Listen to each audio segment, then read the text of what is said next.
think particularly around marketing saving lives, it is this idea of, being proactive and making sure that people can get the care that they need, not when they're sick, but when they're healthy, and kind of breaking down those barriers that you can actually engage with your healthcare in a very meaningful way.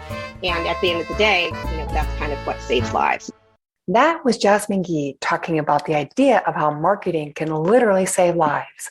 Jasmine is the Vice President of Marketing of Arcadia, an award-winning healthcare data and software company helping organizations achieve financial success and value-based care. A Bostonian, Harvard grad, and a Red Sox fan, she is passionate about the use of data and analytics to motivate patient behavior. You're listening to What's My Tagline, a podcast focused on conversations around marketing, PR, social media, and more. I'm your host, Carol Flagg. And now let's hear more from Jasmine. Jasmine, welcome to the show. It's good to see you, or actually hear you again, since we met up with HIMSS in Vegas in August.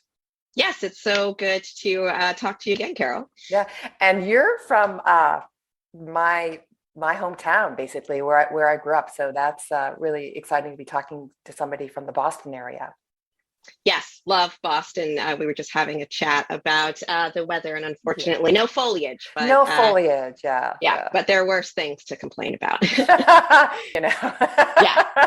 Let's not talk about the Red Sox. That's a conversation for another time. We will hold that privately. Yeah, it really is great to talk to you again. I'm really looking forward to our conversation. But before we begin, I know I gave you a heads up. If you had to describe yourself as a tagline, what would it be? Thought about this, and I found myself saying this to my team yesterday. My tagline would be, let's try it.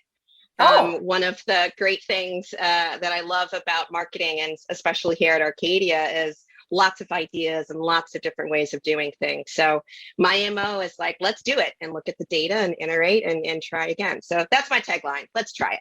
Oh, great. I like that. So before we get to the heart of the matter here, what we're going to be talking about today, tell our audience a little bit about you. We'd love to hear a little bit about your journey, your background, and how you ended up at Arcadia. Yes. So, as we started off, I live in Boston, South Boston, to be exact. Landed in Boston for college and decided to stick around. I'm a military brat, so I spent my childhood moving everywhere. I actually counted it up, and I went to 14 different schools before graduating from high school. A global child. Yes.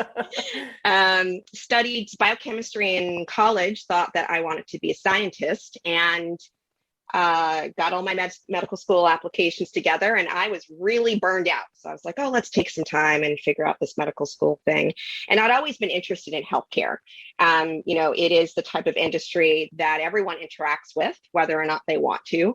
And I've always been motivated by making sure that I'm using my working life to improve the lives of others. So I ended up at Athena Health as one of the country's largest provider of cloud-based business services in Watertown, right outside of Boston. And I was at Athena Health for 18 years. Started in professional services. So I flew around implementing, which was at the time Athena Health's only product, the revenue cycle system, and then just started bouncing around. So from professional services to product management, corporate development, business strategy, and ended up in marketing after a conversation with a chief marketing officer who said, you know the company, you know our customers, you'd be a really good product marketer. And I was like, okay, sounds great. Let's try it. When I left Athena, I was the executive director of product marketing for the ambulatory services portfolio. So clinic and outpatient-based services is about $1 billion of revenue by the time I left the company. Left Athena, spent a year then at a virtual primary care startup called Firefly, and then got the phone call to join Arcadia. And so I'm the vice president of marketing here at Arcadia, and Arcadia is a healthcare analytics and technology company that's focused on using data to drive clinical, financial, and strategic outcomes for health systems and other provider-based organizations. So you have an incredibly unusual background, obviously for, someone who works in the marketing arena. I will tell you too, having met you in person, you must have started at Theta Health when you were like 12, because as I'm adding, you are as so kind. As I'm adding up the years in my head, I'm like, living in Boston, right? So at Arcadia, you basically, your role is to drive the marketing strategy for the company, and that sort of segues into what we're here to talk about and chat about today, which is your idea, or the idea that you work around at Arcadia, that marketing can save lives, right? Which is a very interesting concept. So let's talk about that a little bit. And so marketing that is saving lives, really, I think, is a better way to talk about what does that mean? I think I kind of landed on this way back when we were all in the throes of meaningful use. And so, everyone's buying all of this software and, doing all of this hoop jumping to prove that the care that they were delivering was of quality, lower cost, all of that good stuff. And it first exposed me to the concept of patient engagement. And so, kind of working through, stage one of meaningful use and stage two, really then, really understanding the work that's required to get people to engage in their healthcare in a meaningful way. And, typically, and this still happens, and I'm probably a very perfect example of this, healthcare being something that people actively avoid instead of something that's a part of their lives. There are services and industries that I interact with on a daily basis because it just makes my life easier, with the exception of healthcare. Just be like, no, stay away. It's complicated. It's expensive. It's inhumane. It's disconnected and fragmented. And so this idea of, at the end of the day, we all have our health, that's kind of the most important thing. So why is there this friction? Why is there this wall between the patient as a consumer, so to speak, and hospitals and health systems as the provider of, a really necessary good? And so what I was able to see, over the past decade or so, are basically taking kind of, I don't want to call them tips and tricks, but very standard tools and processes and strategies that are used in other industries, and actually seeing that kind of now make its way into healthcare, and things that we take for granted, being able to open up an app and, I don't know, see my health history, or being able to send a message to a clinician to schedule an appointment instead of sitting on hold for many, many hours. And then also seeing kind of the proliferation of other data that's now can be consumed so that my provider has a better idea of my health, but then I do as well. So, with Fitbits and wearables and all of those really great things. And so I think particularly around marketing, saving lives, it is this idea of, being proactive and making sure that people can get the care that they need, not when they're sick, but when they're healthy, and kind of breaking down those barriers that you can actually engage with your healthcare in a very meaningful way. And at the end of the day, that's kind of what saves lives. So being able to make sure that you're getting your screenings, making sure that if you've got an emergency, that you've got you're able to reach out to your provider in near real time. And then again, using data and other tools to create this whole person whole person picture, so that when you're walking in to receive care, it's not just what happened in the clinic or the hospital or the urgent care, or maybe you haven't been seen in a while, but actually kind of showing up and literally being seen by your provider or clinician.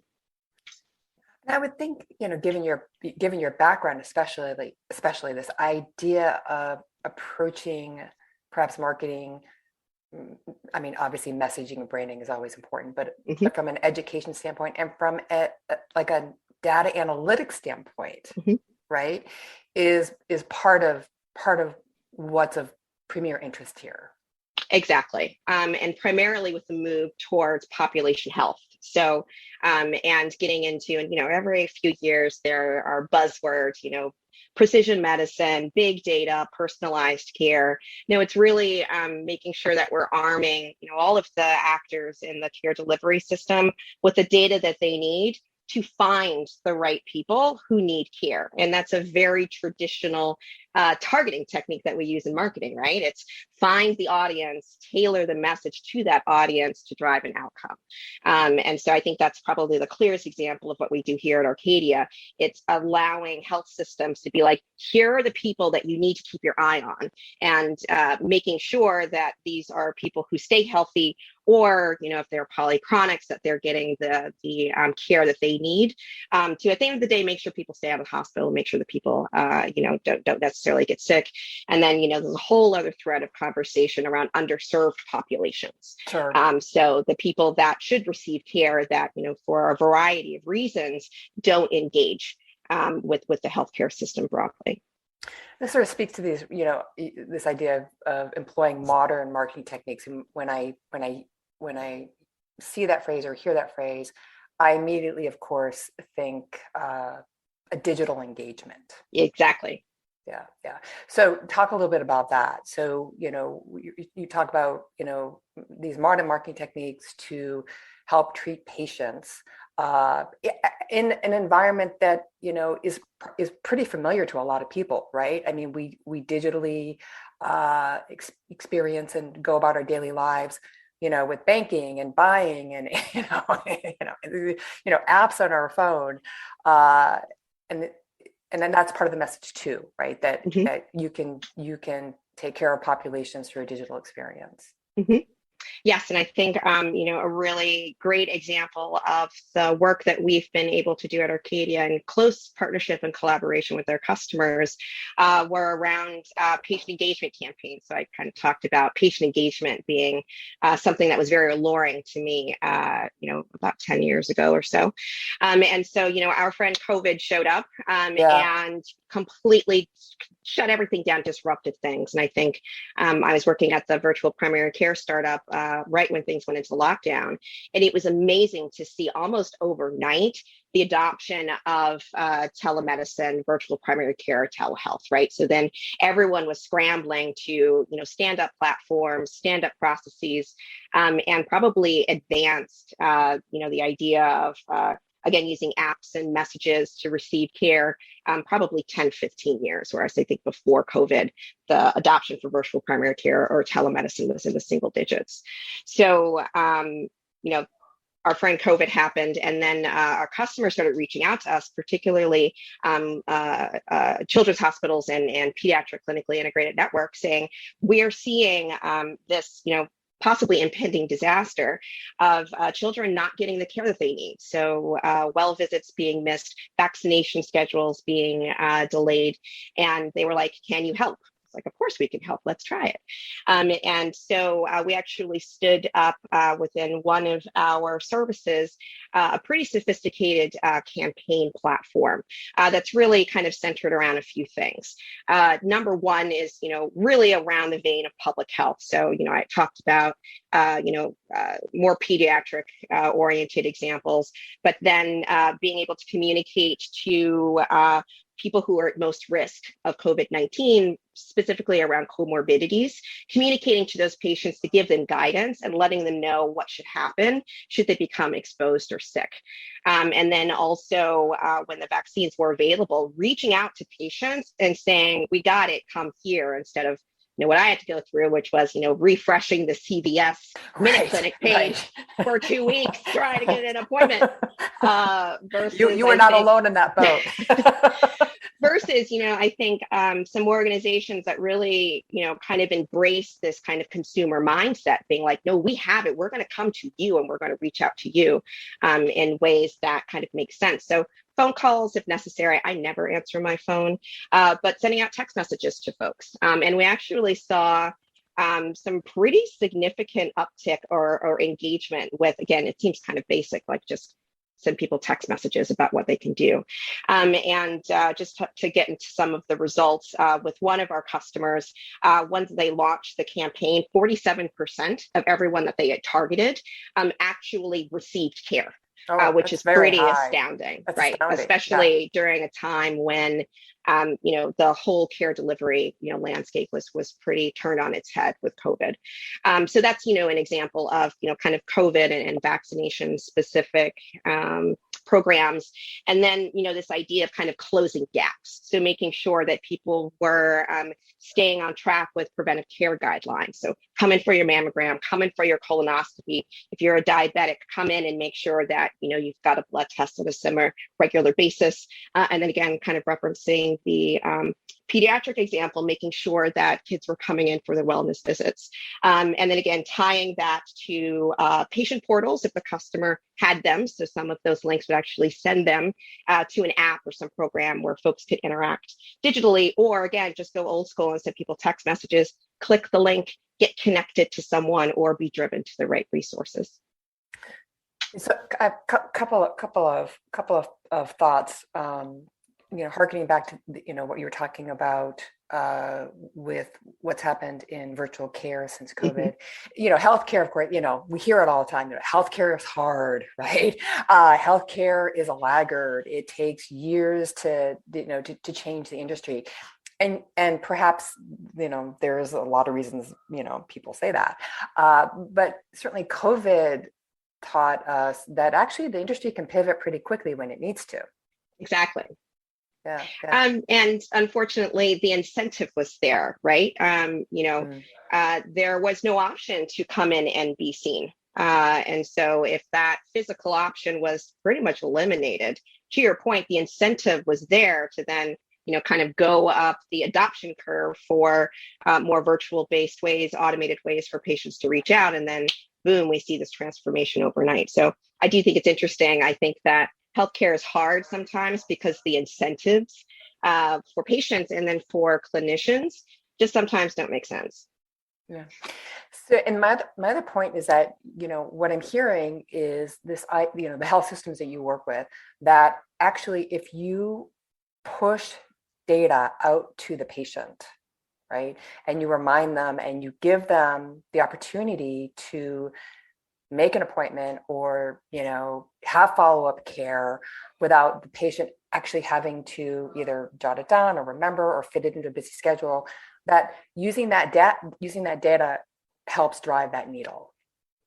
Exactly. And, in crowded markets, and, I'll use Boston as an example, it becomes a competitive advantage because I know me, working in healthcare, but then kind of putting my patient hat on, I don't receive that type of proactive outreach. Right. And so it's kind of one of those moments where like, oh my gosh, they're reaching out to me and I can interact very easily and I'm getting information about my care and my needs instead of this very generic kind of like blast email. So I do think, it allows organizations to actually use this ability to proactively engage with their patients as something that differentiates them from other players in the market. And again, if you have a good experience, you typically don't tell anyone, but if you have a bad experience, you tell everyone Always. And all the strangers. And so again, I think it's really interesting that not all organizations do this, but the ones that they do, they create a loyalty and affinity with their patients. And again, it kind of separates them from others in the market. And that's the personalization touch, right? Exactly. Yeah. So you're not just getting a generic communication from your provider health system, but actually you're getting a message that relates specifically to your health needs. And ideally, from your nurse practitioner, from your physician, the last person that you've seen, instead of, me, I just get a dear colleague or dear valued patient. I don't even get to the bottom, delete. And so again, it's things that happen in other industries. It's standard. It's something that you don't think about. But in healthcare, for some reason, not everyone's kind of getting on the right message, right person, right time in a way that kind of resonates and meets their need. We're going to get there, but it's just kind of interesting that, again, it's not kind of a de facto practice. Yeah. It's sort of, obviously, you talked about patient engagement, a number of years ago. Actually, a lot of the terms you throw out, I do think about like these big conferences and HIMSS, especially because I was there in the meaningful use days, and then there was the population health, and all the big signs as you walk into the exhibit hall, right? You kind of knew for that particular year what the that buzzword or words were going to be. But as we like to say, words do matter. Mm-hmm. And this, patient engagement has led, I think, to this consumerization of healthcare and the patient experience, right? Because the patient is at the center. Should be. Should be. May not always feel that way, but should be, absolutely. Do when the customers you work with, the health systems you work with, and the analytics you provide them, you're obviously finding that if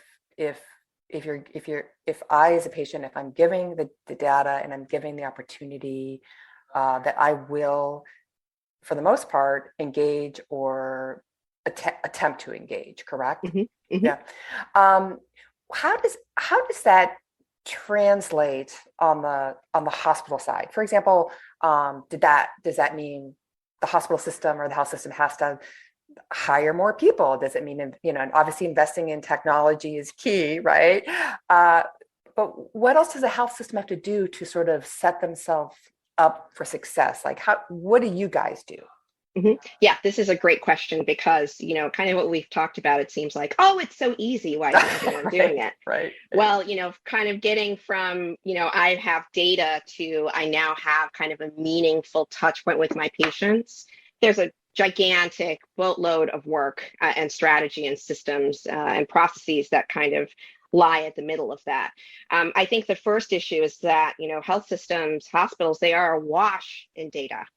They've got their HIS, the EHRs that are attached to their affiliated and owned physicians from an outpatient perspective. I've got my wearables. Maybe you own an urgent care clinic. So I think the first big block that organizations kind of stumble on is, oh my gosh, like what data makes sense? How can I take all of these, pieces of a patient's story and outcome and health and kind of collapse it all together? So I've got a view that makes sense that I can then use to drive care plans and management processes.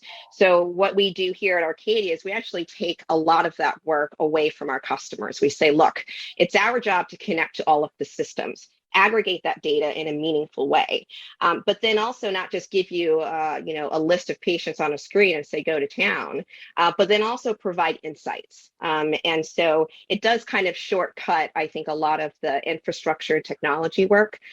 So then what you do is you have people whose job it is then to consume the insights and then take action, versus I think what is standard practice right now is you've got this gigantic data lake. You probably have a few data scientists, someone's running SQL queries. And by the time the care manager or the clinician or the nurse practitioner gets their data, it's 45 days old. Wow. Or 30 days old. And Wow. How can you actually then use that data to, again, kind of drive those meaningful touch points? Because for the most part, it's either incomplete or out of date. So what we do here at Arcadia is we enable near real-time insights so that organizations can take action pretty quickly. So that's what we do. We kind of sit in that scary middle morass of data to someone doing something with the data and making sure that process doesn't require, adding 15 different people, data scientists and developers to your organization. What you can do is just kind of staff up on the clinical side to make sure that you've got enough people kind of driving the type of engagement with your patient community that you think is appropriate. Which of course is where you want to put your people, right? You want them to be on the clinical side at the front lines, taking care of patients. Exactly. Right. So we're winding down here, believe it or not. So tell me what's next for you and for Arcadia. What do you got coming down the pike in 2022? This is a great question because I'm thinking about it pretty furiously right now as we are kind of doing our planning for the next year. And something that we've, started discussing internally is this idea of kind of a post-population health world. Oh. Seems a little odd, right? Like, what does that mean? What does that mean? So it's a little raw. So don't expect me to show up on stage at HIMSS saying exactly this. Not that I would ever show up on stage at HIMSS. You should be on stage at HIMSS. I'm just saying right now, but But we're playing around with this idea that the mechanics of population health should be the way that organizations behave, right? Starting from collecting and aggregating and rationalizing the data from your patient populations, creating this whole person view from a treatment side, but then also dialing in social determinants of health. Again, like seeing the actual person, and then making sure that you are engineering your care management and your clinical processes around that. We actually think that it shouldn't be this niche thing that organizations do because they're pursuing value-based care contracts with their payers. Let's just say that that's just the way that healthcare is. All right, well, then what's the next step? It's this idea of then using data to really kind of build, and we talked about this a little bit, this kind of consumer first digital experience. And what are the ways that we can use data, again, not necessarily around pursuing reimbursement and value-based care contracts, but building a consumer experience that unifies all of these new digital touch points that are being created. So that's kind of what we're thinking about is like, let's just assume healthcare gets to where it needs to be in terms of how we approach patient care. What are the things that we can use for data so that, healthcare then feels like financial services, it feels like retail, it feels like these other industries where the data works for me, where I'm able to get what I need when I want it. People are more educated and overall the system is a bit more efficient. Data for the patient. Data for the patient. Yeah. Jasmine, this has been a fascinating conversation. Thank you so much for joining me today. Thank you so much, Carol. You can learn more about Jasmine on LinkedIn and be sure to check out Jasmine's company online at arcadia.io or follow the company on Twitter at Arcadia Health IT. You can learn more about this show on the program page at healthcarenowradio.com and be sure to follow me on Twitter at Carol Flagg or on LinkedIn. Have a topic or a guest idea for the show? Send me an email at carol@healthcarenowradio.com. Until next time, I want to know, what's your tagline?